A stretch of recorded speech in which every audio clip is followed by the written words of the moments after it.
Magandang araw mga kaibigan.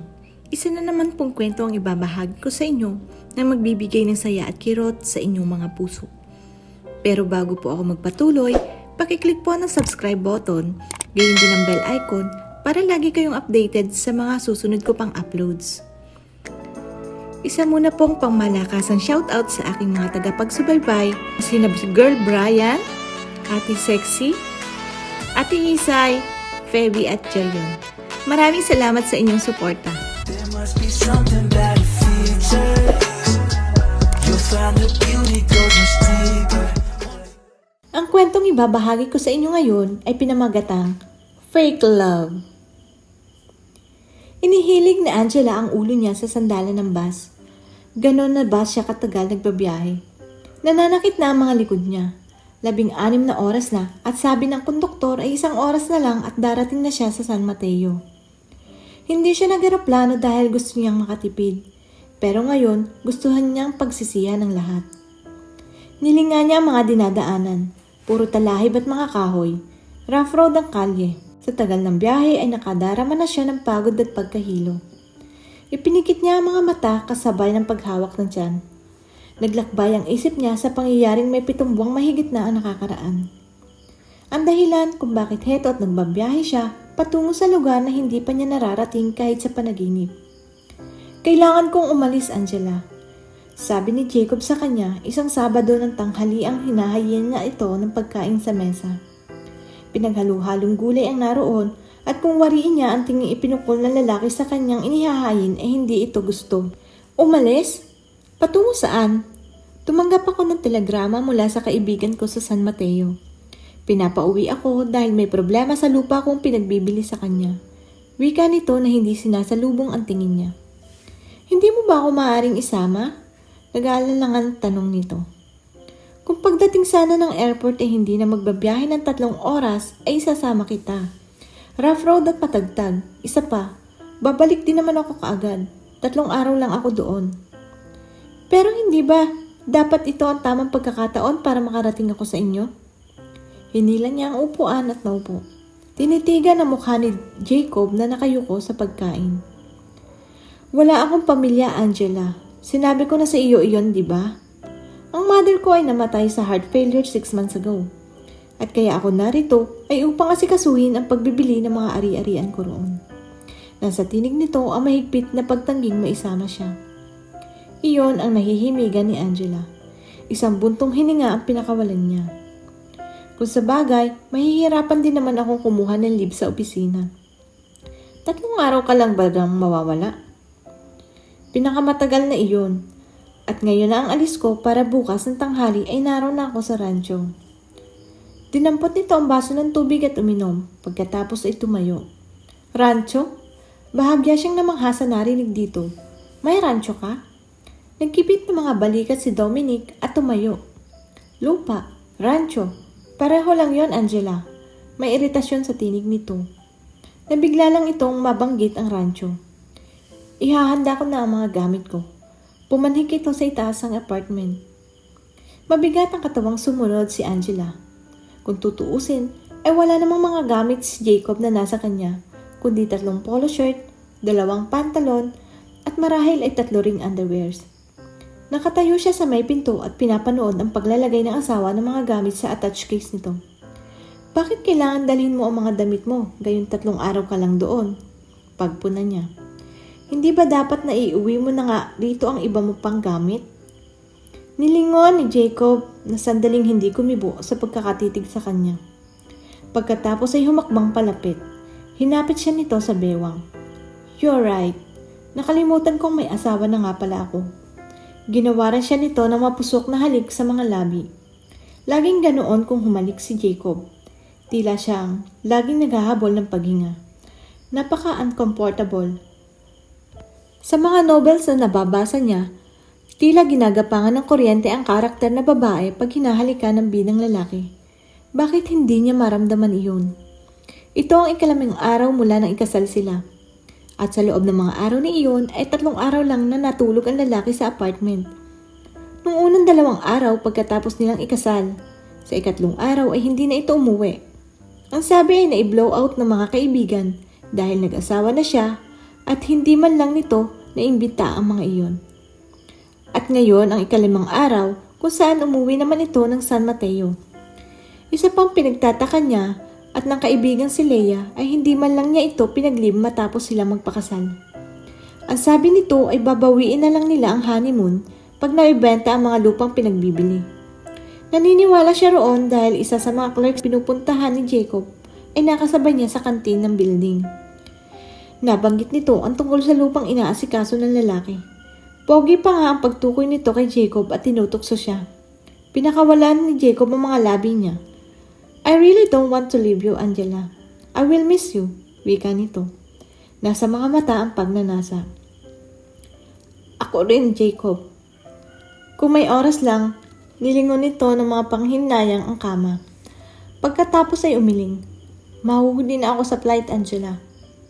Isang taong ang isinagot niya at iyon ang huli nilang pag-uusap ng dalawa. Nakilala niya si Jacob more than a month ago. Pareho silang butan ng brownout sa elevator. At dahil natatakot siya ay napilitan siya makipag-usap dito. Bukod pa roon, madaling kagaanan ng loob si Jacob, palabiro at makwento. Higit sa lahat, mataas at gwapo. May inaasikaso itong negosyo sa building na iyon kung saan naroon din ang opisinang pinagtatrabahuhan niya bilang clerk typist. Iyon ang simula ng malimit na pakikipagkita sa kanya ni Jacob. Niligawan siya nito at sa dinami-dami ng mga manliligaw sa kanya ay pinili niya si Jacob dahil sa edad nito. 33 years old na ang lalaki at sa palagay niya ay responsable. Maliban sa opisina ay dinadalaw niya sa apartment na tinitirhan niya kasama ang best friend na si Leia. She was fascinated by the flowers and the chocolates na laging dala nito tuwing dadalawin siya. At maraming kaopisina na iinggit sa kanya tuwing sinusundo siya ni Jacob. Subalit higit pa sa simpleng date ang gusto niya mangyari ng lalaki. Ilang beses na siya nitong niyayang sumama sa isang pribadong lugar, subalit tumanggi siya. Jacob, please. Kung gusto ng ibang babae ang premarital affairs, ay desisyon nila iyon. Ako? Ayoko. I have nothing to offer the man who's going to give me his name, kundi ang pagiging malinis ko. Isa na itong reply sa mga naunang hiling nito. That man would be me, Angela, because I am going to marry you. Marami lang muna akong aayusin, pero ihanda mo ang sarili mo sa isang simpleng kasal. Wika nito na dinala sa mga labi ang palad niya. Hindi ko kailangan ng magagawang kasal, Jacob. Her eyes sparkled with happiness sa pangakong iyon. Alam mo ang dahilan ko, Jacob.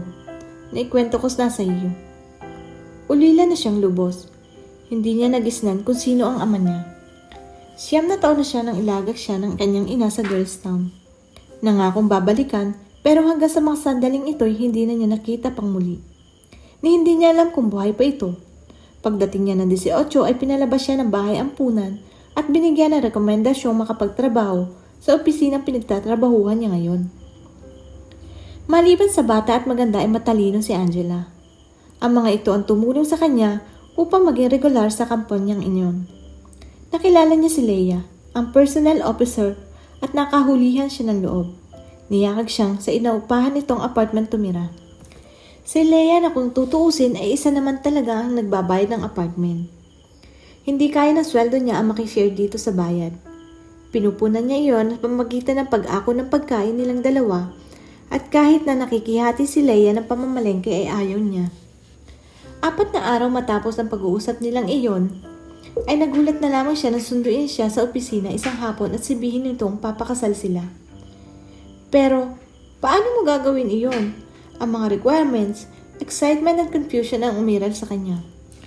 We will fill up the marriage license ngayon at pagkatapos ay diretso na ang kasal. Pero ang pinagalaw ko, Angela, para madali ang lahat.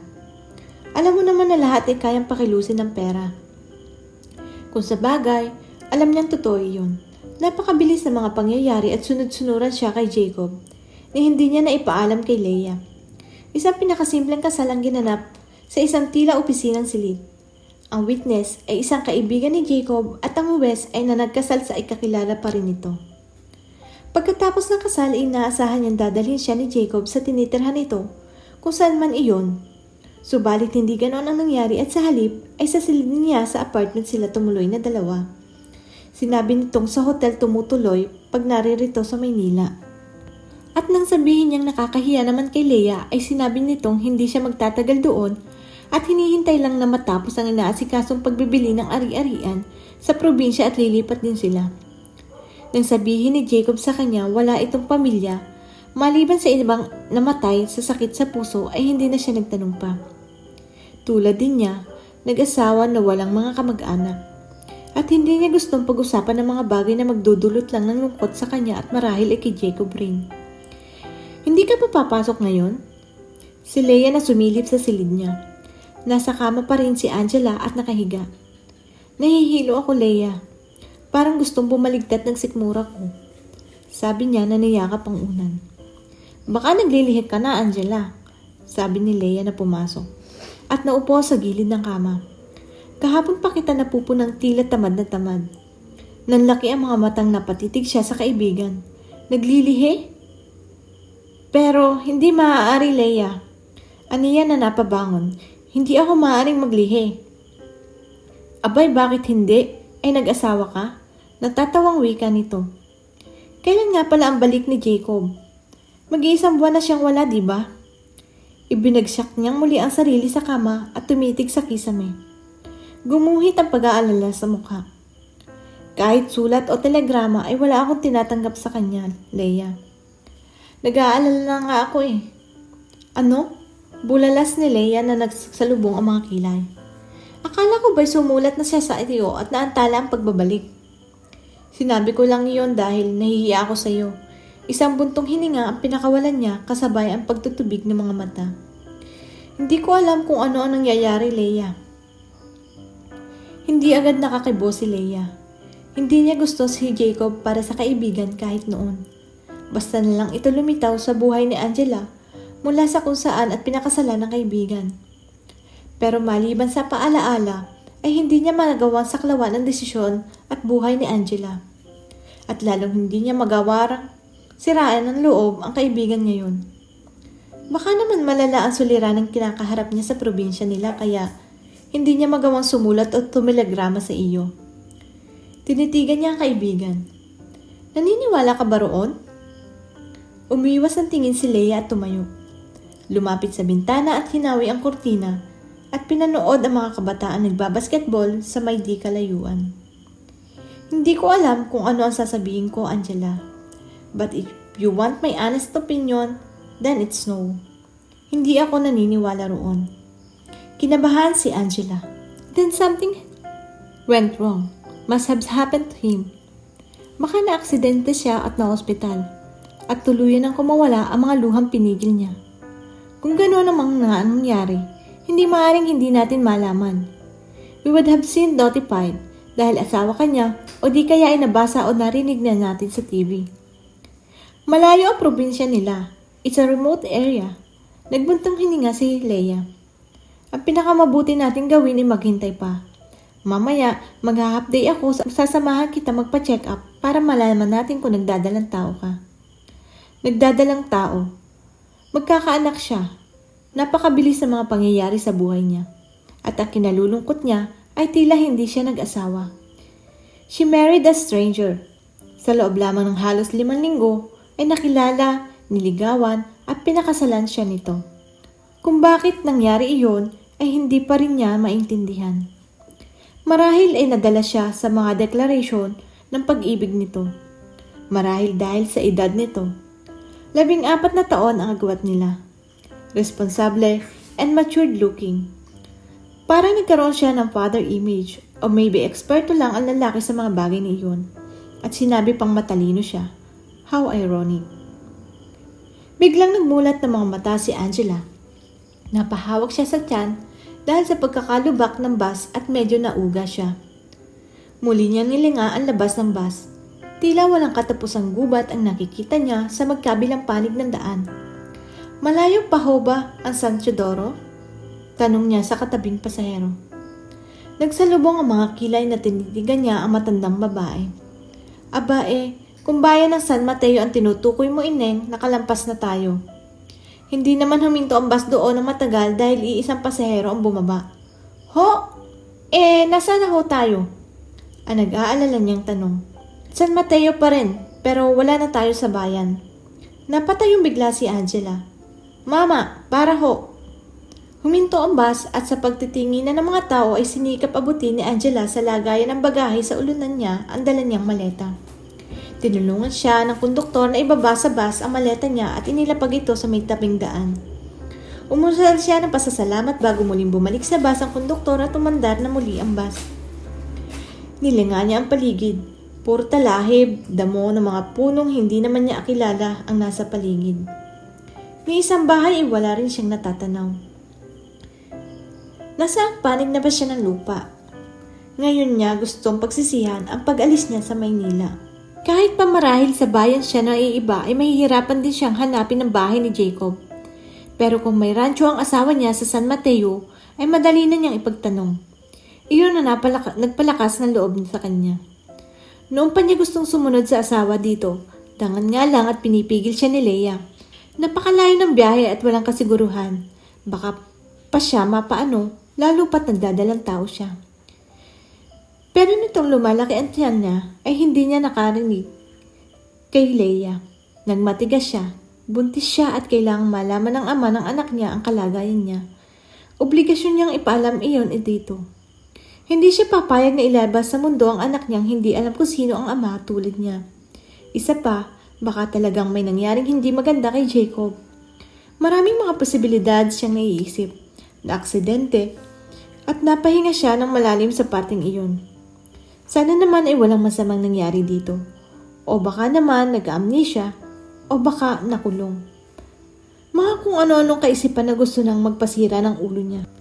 Kinakabahang sinulyapan niya ang relo sa braso na. 3:00 ng hapon at makulimlim ang panahon. Saan siya pupunta? Ano ba itong lugar na binabaan niya? Bakit ba pumikit pa siya? Naitlib pa siya at hindi niya namalayan ang pagdating nila ng San Mateo? Dahil sa kalagayan niya ay mabigat na ang maliit niyang maleta. Halos pakalagad na niya itong hinihilap patungo sa kabilang bahagi ng daan dahil hindi gaano matalahib sa bahaging iyon. May ilang minuto na niyang binabaybay ang tabing daan at pagod na siya. Ni hindi niya alam kung saan siya patungo at ni walang nagdaraan kahit na anong uri ng sasakyan. Pakiramdam niya ay gustong sumakit ang puso niya. Halos umiikot ang paningin niya pero hindi niya kailangan mawala ng malay sa isang estrangherong lugar. Tunog na sasakyan ang mabilis na nagpapalingon sa kanya sa pinanggagalingan niya. Agad siyang huminto sa paglakad. Kung sino man ang dumarating na ito, wala siyang pakialam, paparahin niya. Malayo pa ang sasakyan ay tinaas na ni Angela ang kamay upang parahin ang parating na sasakyan. At sa puntong iyon, biglang kumirot naman ang kanyang tiyan. Sa halip na pumara ay naisa po niya sa tiyan niya ang kamay. Naku, daing niya. Biglang kinabahan. Napagod siya ng gusto. Baka may masamang mangyari sana sinapupunan niya. Malayo pa'y natanaw na ng driver ang babae sa tabing daan. Nakalingon sa kanya ang bahagyang nakataas ang isang kamay na muli ring ibinaba. Wala noon dito sa probinsya. Lalampasan na sana nito ang babae nang mapunang nakatutup ito sa tiyan at tila namimilipit. Biglang nagpreno ang driver na bahagyang nakalampas, umatras at binuksan ang window shield ng Ford pickup. Kailangan mo ba ng tulong ko, miss? Sa kabila ng dinaramdam ay hindi na ikila sa pandinig ni Angela ang tinig nito. Deep and masculine. At lihim siya nagpasalamat dahil guminto ito. Nilingon niya ito subalit bago tumama ang mga mata niya rito ay tuluyan ang umikot ang paligid sa kanya. At kung hindi dahil sa maleta niya ay tuloy-tuloy siyang babagsak sa lupa. Maigpit siyang kumapit sa maleta. Mabilis na lumabas ng pick-up ang lalaki. Sinapo siya nito mula sa pagkakahandusay sa maleta. Binuhat at dinala sa may passenger side. Ang kamay nito mula sa ilalim ng katawan ni Angela ang nagbukas ng pinto at ipinasok niya sa loob. Pwede ka mahiga kung gusto mo, wika nito na tinitigan ang kabuuan ni Angela. Huminto ang titig nito sa tiyan niya at sandaling nagtagal doon. Pagkatapos ay binalikan ang maleta at inilagay sa likod. Bumalik sa driver's seat at pinaandar ang sasakyan. Si Angela. Patuloy sa pag-ikot ang paningin niya at hindi niya gustong magmulat ng mga mata. Buntis ka? Marahang sinabi nito matapos pagkatitigan ng tiyan ng pasahero.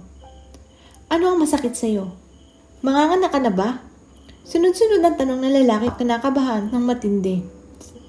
Hindi kumibo si Angela na pinakikiramdaman ang sarili. Nanatiling nakapikit. Nararamdaman niyang nabawasan ang sakit ng kanyang tiyan. Hindi niya gustong magsalita muna na para bang pag ibinuka niya ang bibig ay muling hihilab ang tiyan. Nakadama rin siya ng ginhawa sa lamig ng aircon sa loob ng pickup. She tried to steady her breathing. Bahagya na panatag ang lalaki nang mapunang unti-unting kumakalma ang mukha ni Angela. Hindi niya maiwasang hindi ito lingunin. Her lips pouting a little sa tuwing na-exhale ng marahan. They look so soft. May kaputian at makinis ang kutis. Katamtamang tangos ng ilong at mahabang pilik mata. Hindi kailanman siya na-attract sa mga babaeng tila lalaki sa iksi ng buhok, pero bumagay sa mukha ng babaeng ito ang maiksing style. Sa isang salita, maganda ang pasahero niya. Small. Baka lumampas lang ng kaunti sa 5 talampakan. And very young, 17 or 18 at nagdadalang taon na. May asawa na ba ang babaeng ito? Tanong niya sa sarili. May kung ano siyang nadama na hindi niya mawari at sa tingin niya hindi taga San Mateo ang pasahero niya. Okay ka na ba, Mrs.? Ibinitin niya ang mga salitang Mrs. sa pagbabaka sakaling dugtungan ito ng babae. Pagkatapos ay inihinto ang sasakyan sa tabi ng daan. Saan kaya dadalhin si Angela ng estrangherong tumulong sa kanya? At matagpuan pa kaya niya si Jacob? Abangan sa susunod na kabanata. Everyone's lining up to see her. There must be